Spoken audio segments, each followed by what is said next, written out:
আপনি দোষ করছেন, আপনি সরি বলবেন। হ্যাঁ ঠিক আছে ঠিক আছে ঠিক আছে, এবার ঠিক আছে।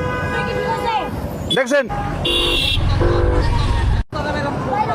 এই এই এই এই আপনার এই আপনার গায়ে দিচ্ছেন কেন আপা? আপনার গালাগালি যে করছে, গালাগালি করার 100% কারণ আছে। না না, আপনি দুই দিকে তাকাবেন, আপনি দুই দিকে তাকাবেন। আপনি